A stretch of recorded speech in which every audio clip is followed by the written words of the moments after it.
Welcome to the Didi and Lital Show.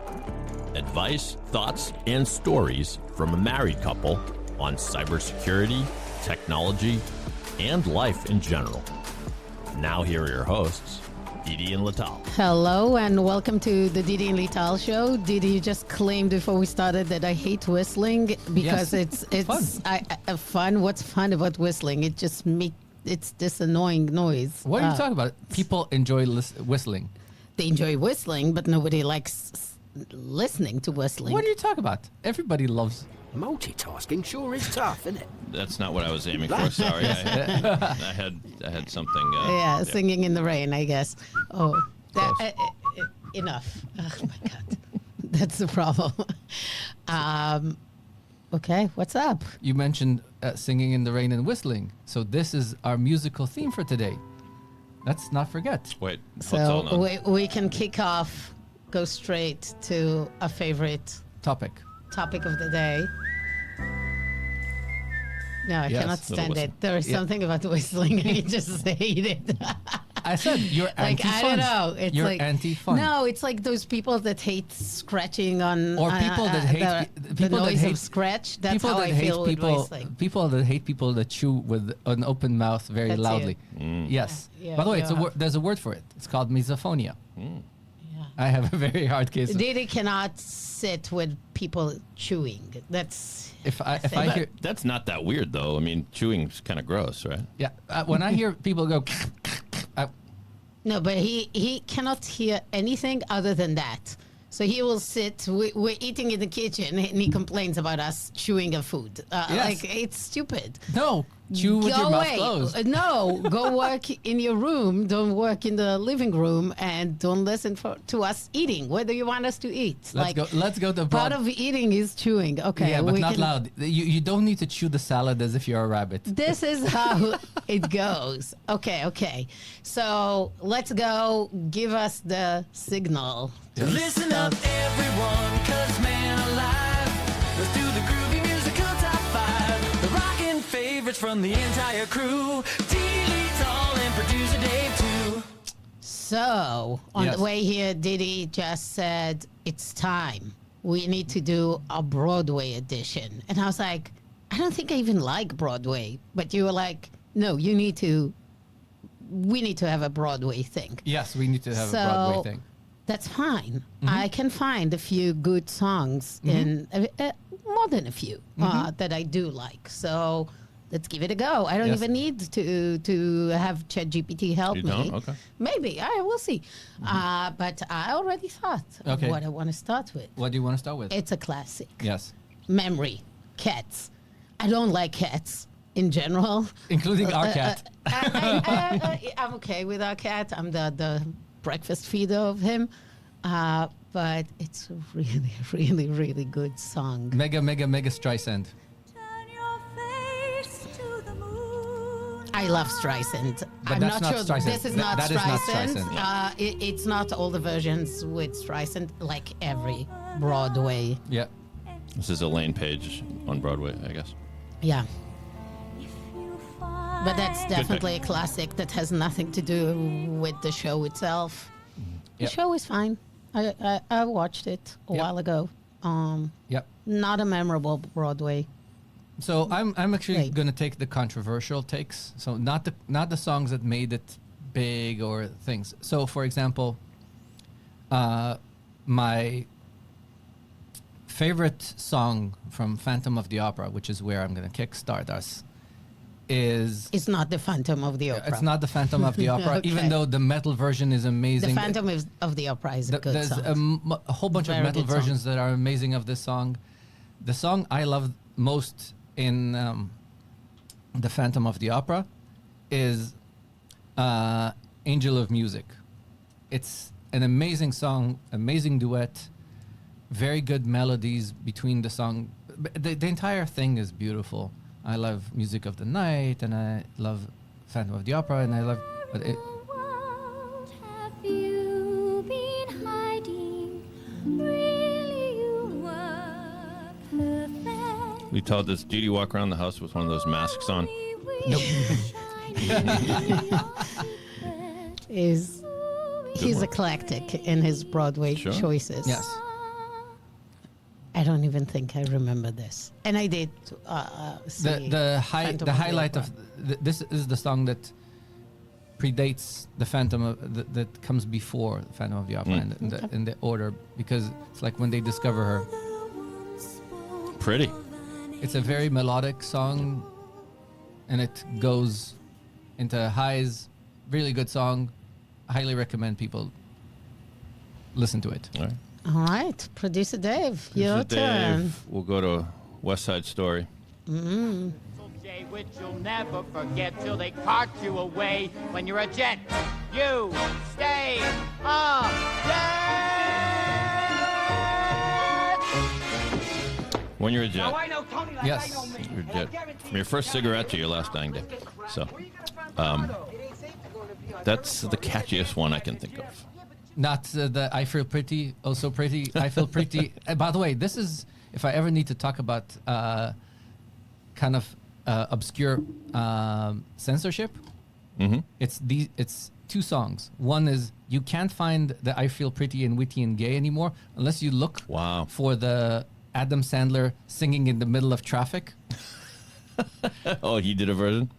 So there's a movie called Anger Management. Oh, yeah. Oh, yeah, With it's an Nicholson, right? Exactly. Yeah, with Nicholson. Nicholson makes him sing that song in the middle of traffic. Everybody's, if you ever want to watch a classic, or we want to end the show with this, just end with that part. It's amazing, and that's the only version online you can find that I feel pretty and witty and gay.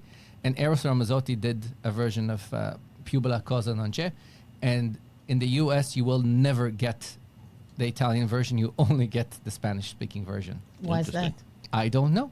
Yeah. Okay. Obscure censorship that you don't know why, but you can never Maybe get. there are no rights. Whatever, yes. It's usually kind of licensing rights. Go for it. Okay, I go next. Yes. Fiddler on the Roof. Yes. Sunrise, Sunset. Wow. Classic. I mean, I could take tons of different songs from Fiddler on the Roof. And that is a Broadway. By the way, there is a podcast, I think it was in the Free Press, about the connection between Broadway and Jewish. Like, Broadway was founded by a few sons of Hasidic rabbis, and all the music is coming from basically Jewish prayers. So I went to a Jewish summer camp, Camp Tel Noor in New Hampshire, and Friday nights we would, of course, sing a bunch of standard Jewish songs. You know, If I were a rich man? that was in the book, but so If I we was a rich but man. on Friday nights we would sing Sabbath prayer. Yep. Oh, hear our Sabbath prayer, Amen. I went to the camp for like 10 years before I realized it was from Fiddler in the Roof. I thought it was like from the Talmud or something. it is kind of a Talmud, I Yeah. guess. American Talmud. Right. But we also sang this song. We did sing this song. It's beautiful. Wasn't it yesterday that they It's basically when he talks about his girls growing up Oh, yeah. and It's a each one tearjerker. leaving him in her own way. It's a kind version of Cats in the Cradle, Yeah. which is the more cynical version Yeah. of that theme. Is it Didi's turn? Yeah. It's Didi's turn. Yes. I am going to go with Summertime from Porgy and Bess, That's a good one. because it's no longer okay to say that your daddy's rich and your mom's is good looking, which is kind of annoying. You said it before. I know I did. You might have taken this song in a different, chose it It could be. when we were doing the summer theme. Yeah, I Could think be. you did. Then I'll go with It Ain't Necessarily No, So. no, you keep it. Yeah, we're Things that you're already liable there. to read in the Bible. Do you want the other one, or do you want to stick with this? We can go just Yeah. go forward Yes. to Okay. So, my turn. your turn. I'm going to go to Rydell High and Yeah. Danny and Sandy, and they're fixing up the car, and I'm trying Go to... Grizz Lightning. That's right. Well, it's hard to find the Broadway version because all I can find is John Travolta singing it, so I'm stalling, and here it is, finally. Hey, Kaneki, Where'd you get the car? What a hunk of junk. All right, we'll go for it. 4-barrel quads, oh yeah. A fuel injection cut off and chrome-plated rods, oh yeah. Was the Broadway version before the movie? The movie yeah. came first. Yeah, the Oh, Broadway really? one. Broadway. It's Broadway first. I thought Yep. it was the opposite. Yeah, one of my favorite bits of trivia is Doris Day is mentioned in the song, along with other icons in the song. Sandra D. Look at me, I'm Sandra D. Right. And the play came out in the early 70s or maybe late 60s, and they were using Doris Day. But it takes place in the 50s. Anyways, my point is they mentioned Doris Day as this bit of nostalgia. And Doris Day only died like 2 years ago. Yeah. It was really spanned Yep. many years. Anyway, so Are we Big going? fingers. Is it last round or Last round, we're last round. last round? Last round. Otherwise, we're never going to get to a topic. So I'll keep this theme of Jewish-inspired song, which people don't know. It's Jewish-inspired. Somewhere Over the Rainbow from Wizard of Oz, right? yeah. So it is a Hasidic song, and basically it's a prayer. And Somewhere Over the Rainbow is talking about Israel and the Zion, basically, them looking into coming back. When all the world is a hopeless jumble and sound leading from my window pane. The Broadway version of the song is actually just called Over the Rainbow. I guess. Over the Rainbow. Yeah, yeah.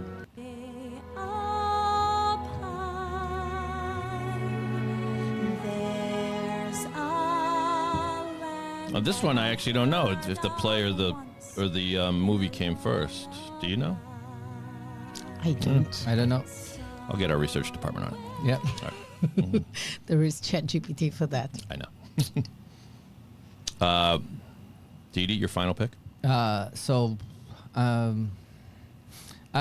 think I'll stick with the less known songs.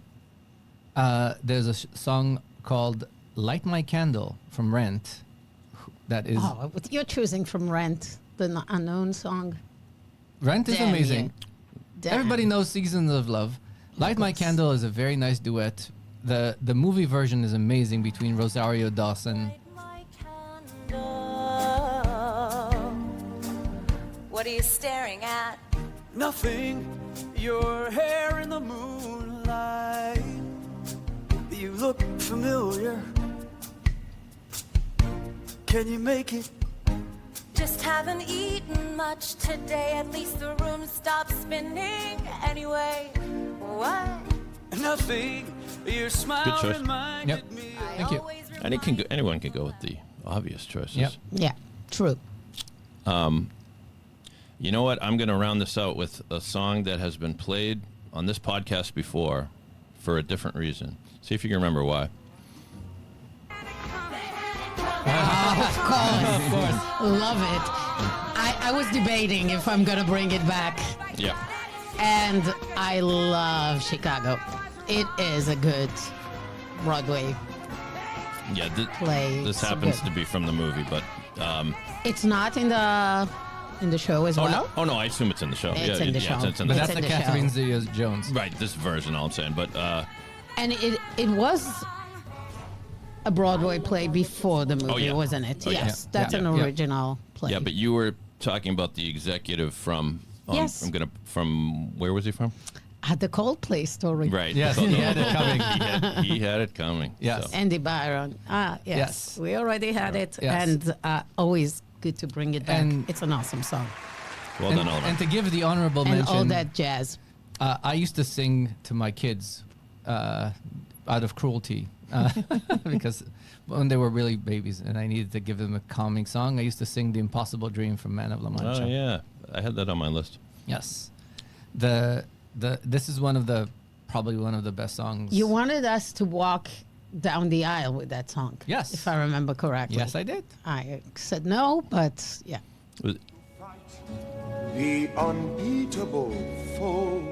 Was that you're paying Lital the ultimate compliment that this was the impossible dream for you to be marrying such a woman? No, that's just like the song.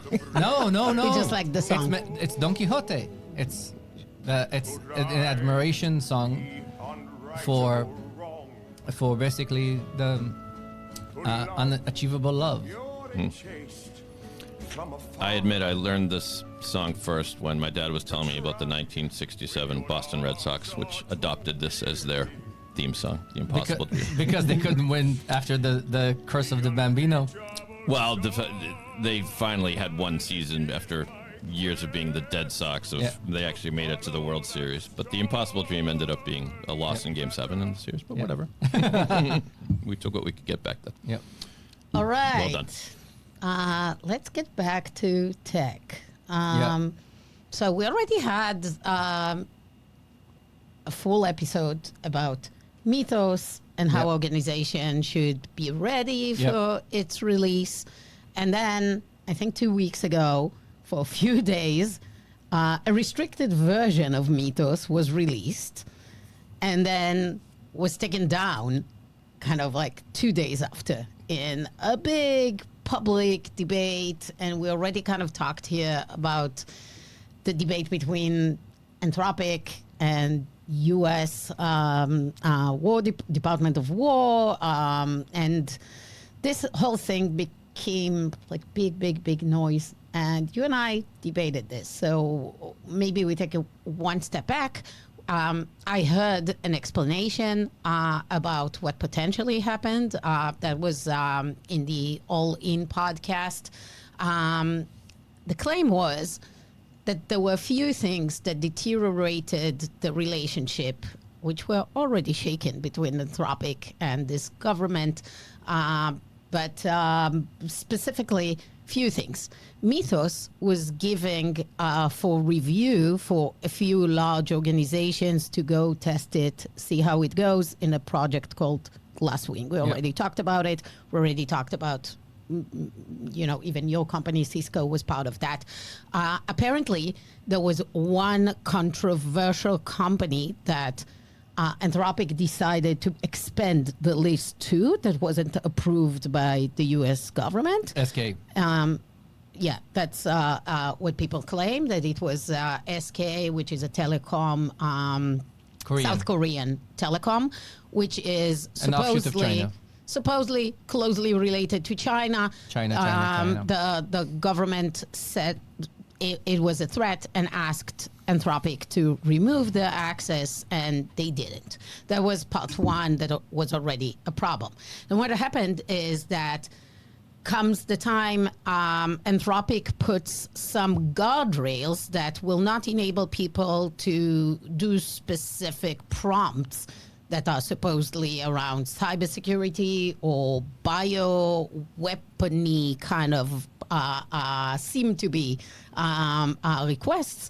They will drop you to a lower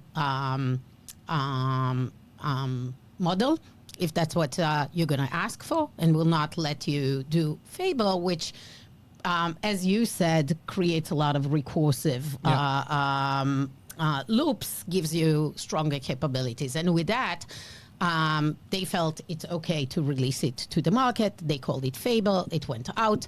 And 2 days in comes a few researchers, security researchers at AWS, which is an investor in Anthropic and is a customer of Anthropic and is a partner of Anthropic. So the good relationship from a business standpoint, they have no reason to go against Anthropic. It's pure kind of security research.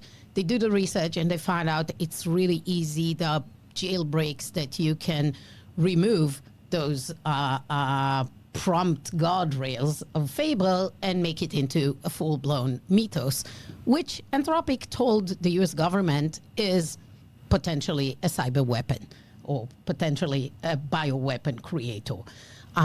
So with that, U.S. government reached out to Anthropic, said, we just seen this AWS research.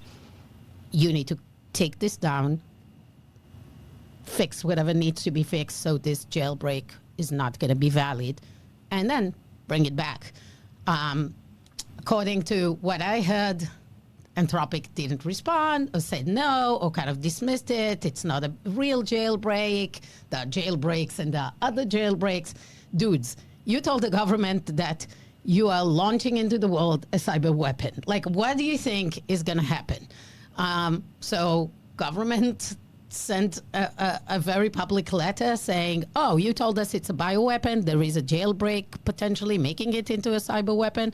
So only U.S. citizens can now have access to that. Make sure nobody that is not a U.S. citizen can do it. Now, Anthropic is like, how can I know who is a U.S. Citizen and who's not? We have working with us non-U.S. citizens working at Anthropic. So immediately they understand they cannot enforce this guardrails, and they just take the whole model down immediately. So a lot of people discuss this of like, is it an overpowering of the administration versus is it just, another PR trick of Anthropic, which they do all the time?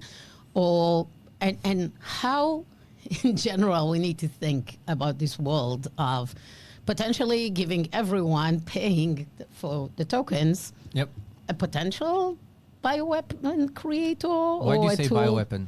I don't know. That's what they say, that you can create bioweapons with that. And cyber we already talked about that. They said bioweapons, not me saying it. That was part idiots, of, but it's okay. Yeah, so that was out there. Yeah. Because you can you can create bioweapon without any model, which we've seen. Yes. In a certain lab. In China. So, yeah. Producer Dave, I think my audio is a little bit too up. So if you can turn me down a little bit. Sure. Thank you. Sure. So what was your take about this weapon thing? So I will start with at the beginning of at the dawn of time. The beginning of times. Yes. Actually, I'll start with a sci-fi book that I really like. And in the sci-fi, kind of militaristic sci-fi series of books that I really like from a German author, he talks about the fact that in the future, actually AI becomes a weapon because everybody builds starships the way that the British Navy used to build. They thought bigger, more cannons, better. There was what is called ships of the line. They used to basically stick as many cannons as they could on a boat and put into a direction and just blast the shit out of stuff. And in that world, there's like a race to build a bigger, and then somebody builds a very, very smart AI ship that basically is able to hack everybody's computers and get them to shoot against each other. So this is not far-fetched. If we look historically, cryptography was a weapon. The Enigma helped end World War, the cracking of the Enigma. The ability to crack ciphers has been at the heart of every big conflict. And because of that, encryption technology was not available for regular consumers. Yes, for a very long... It was all GPS, as like high resolution GPS, was not available for consumers for years. Yes, so a lot of stuff, a lot of technologies are used as weapons. And the opposite. Yeah, maybe not weapons, but government wants to keep the advantage of using them and not give them to competitive countries. Look, still high-end encryption is a game changer. Your ability to... Right, that's the same as, GPS location or visual intelligence capabilities and all those kind of things. And the thing is that encryption, we don't talk about it at all, but encryption is very highly regulated and there's rules of export. So right now, if I export stuff with certain levels of encryption or a certain ability to crack encryption, I need to comply with this. It's just most of us are shipping SaaS software, so we don't talk about this. But there are a lot of regulations on what kind of encryption can you ship outside of the U.S. By the way, same with bio. Yeah. Like, if you want to get a certain kind of fertilizer in a certain amount, you need to show ID and, fill up some forms and stuff, because fertilizers can be used to blow create up the IRS building. Yeah, I think it all came out after one of those the internal local terror attacks or whatever. So same.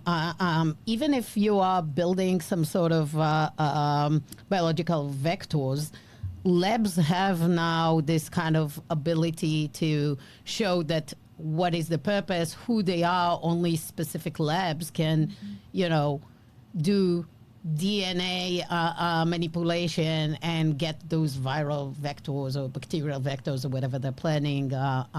So there is kind of like, let's call it KYC, the way like know your customer. Yep. There is tracking. You need to, it doesn't mean that, a nefarious person will not get through, but there is a regulation around it to monitor who is buying, who is getting what, and so. So you're saying maybe that is what you need for those kind of models? I think let's start at the most important thing. So let's finish the thought of AI as a weapon. In terms of AI as a weapon, we've seen right now in the war, we forgot to mention that peace broke in the Middle East. In the war, I think no president prior to Trump has beaten Iran, and he has defeated Iran at least 37 times that we know of. In his speeches. Yeah. 37 times, at least. Mm-hmm. So we've seen that the war in Ukraine, the war in Iran, changed the dynamics.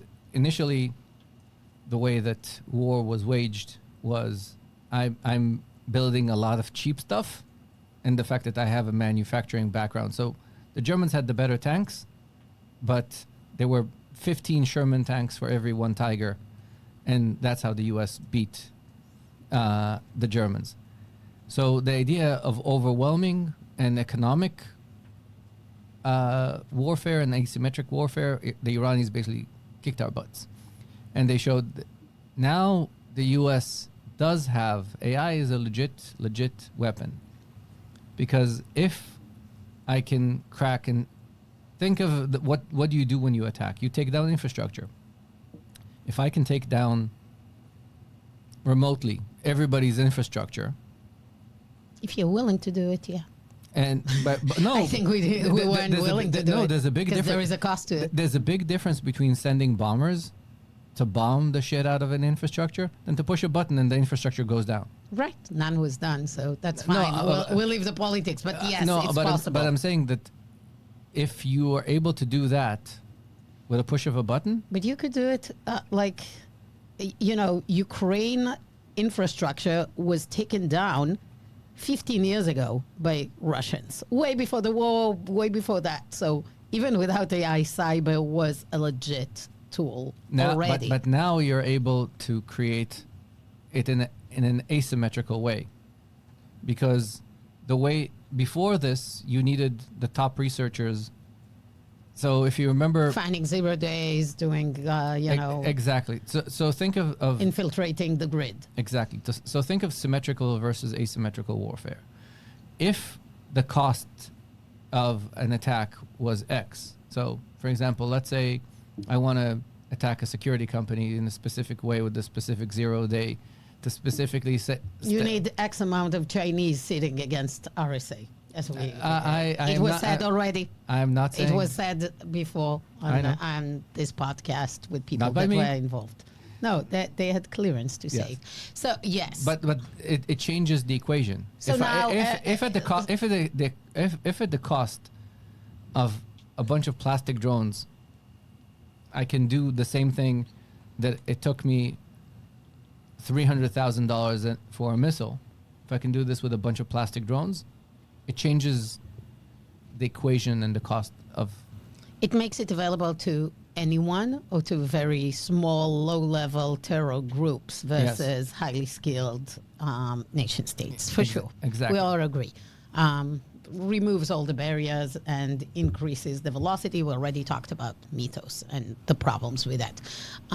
So with that, are you saying that needs to be regulated similar to weapons, similar to Encryption. I'm saying it needs to be regulated similar to encryption. One of the things that... So what does it mean? So the thing that worked really, really, really, really well, and this is where I think the U.S. Government is taking the wrong direction, rather than confront Anthropic, they should confront the consumers. So think of this as the way that the export rules worked is you put the onus on the person that wants to buy, not the person selling. Similar to buying a gun. Yep. So if you there is a store and you need to have some rules to get a gun. Exactly. You need to have a license to carry or whatever, depends on the state. Exactly. So if you reverse this and you say, dear Anthropic, you can only sell to somebody that shows me you this card. Yeah. I mean, so the government issues the cards. It makes things a lot easier. Similar to the fertilizer, like you want to get Fable. Everyone can get lower level Sonnet or whatever, but you want to get access to Fable. You need to show that you are working for NIH, and you have this reason, and you will get a certain authorization to go use it. Or specifically, the other thing is think of the security model of where do you want to use it. So let's say I don't need to use it at home, or I get something at home. But so it's only available to certain corporates, like they did with Glasswing, just larger scale. Yes, but how do you know that, Mr. John Smith working for Cisco is not also exploiting it for other things once you have access from work? So this is where you need to assume that companies actually know how to secure themselves. Okay. So you're thinking those kind of if I don't issue the license to companies that have not done X amount of steps to get the license. Yeah, I think it's critical. I agree. And I think this needs to be resolved that way and fast. And I'll give an example of why. I think we all think cybersecurity and tech and coding and all those kind of things. We've talked a while ago about how much bio was not moving anywhere for a long time, even though there are like a few really breakthrough technologies like CRISPR. Still, we haven't seen the kind of jump that we wanted to see. But with AI, with the big project of proteomics that Google released for free, and they got actually a Nobel Prize a year ago about that project. There are a lot of now computerized tools, AI, that enable huge momentum in life science, in healthcare. So one great example that I don't think people realize that is happening, which is really going to change the cancer treatment. For a few years, there have been breakthroughs in cancer treatment by manipulating immunotherapy, basically taking your own T cells outside of the body, putting a gene that specifically turned on the ability to go and attack your specific cancer cells and get it back into your body. This is all done with some gene editing capabilities and a lot of those kind of things. At the beginning, it was just for the liquid tumors, so blood tumors, the lymphoma and leukemias.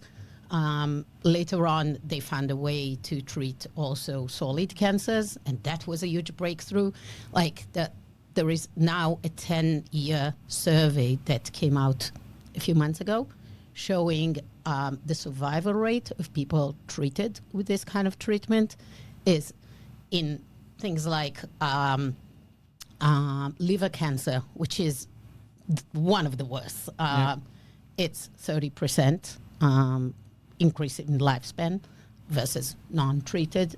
Still not perfect, but for this type of deadly cancer, it's a huge thing. With some other treatments, much better results. So this is transformative. And what's now is happening, last week, there was an article about a group that succeeded in doing it in vivo, meaning that you don't need to take out the T cells and do the whole manipulation and bring it back to the body of the patient, which makes it a $500,000 procedure easily, which is not scalable. It's only for specific cases. It's mostly, under clinical trials, people are doing it, or very unique cases because it's not scalable. Now they can just do it with treating people, injecting them with specific vehicles that will get into the T cells and reprogram it. So this is going to be transformative in cancer. Like it's so transformative that the FDA moved it immediately to you can go try it instead of going through all the phases. You need to bring it back to the so models. Bring it back to models. Why it's important? Because there are so many different cancers, and you need strong modeling to know what changes you're going to do. You need to model the downstream. There is also a lot of risk with changing T cells into causing other type of cancers. So like any genomic manipulation in vivo, in the body of a person is very risky. And you need strong models. And everybody's talking about the ability of those kind of recursive models to be able to take so many circumstances that bio couldn't do before. If you think about biologists, like your PhD is on a single mutation in a small kind of molecule. It's kind of like the opposite. It's my GitHub for CRISPR thing that I wanted. Yeah. So now those models can do it. They can put all the data together, bring it in, and actually do the magic of creating scale. And I want to know that researchers have access to that. So I'm not worried about. Let's get them registered. Let's get them whatever they need, because I'm not worried at the moment that this will make them build, a bioweapon. I prefer they can treat cancer fast and have those breakthroughs that we wanted to have years ago when we, coded the entire genome. So it's time. I think that researchers are not ready for this. We need a whole generation to die off before we can do this. I disagree. You see, it's happening everywhere. Like, it's like you saying, old coders are not ready to. No. Everybody. Good coders are ready. Good coders are ready. So bio researchers are ready. Let's see. I think when you talk about these things, this is actually a really easy thing to regulate. Totally. Because they all get NIH grants. They all, like, everybody knows who's researching what. Yes. And you can say, if you have connections to a certain lab in China, you're not allowed. Or you build a service. Remember we talk about no more SaaS, no more generic. Build it as a service. Get a service that does this. Mm-hmm. But anyhow, I think we shouldn't waste time. Anthropic shouldn't waste time with thinking about what they should do is find a licensing model that exposes who is using what, enables only people that can and need to have access to it, and that's it. The model exists, so we're not reinventing anything. That's what you're saying. Yep. Awesome. Cool. Let's get it done. Let's get it done. And Didi, I can't believe you didn't say pitter patter. Come on, let's get at her. Yep. Alrighty. We hope you enjoyed this another Anthropic Mythos episode. This topic is coming again and again and again. The Didi and Lital show is a weekly podcast. Please, next couple of episodes, we're going to attack Freakonomics and my joys of Freakonomics. Right. Please share this podcast with friends and people that might be interested in this topic. We will be here next week. Thank you. See you then. Bye. Bye, Didi.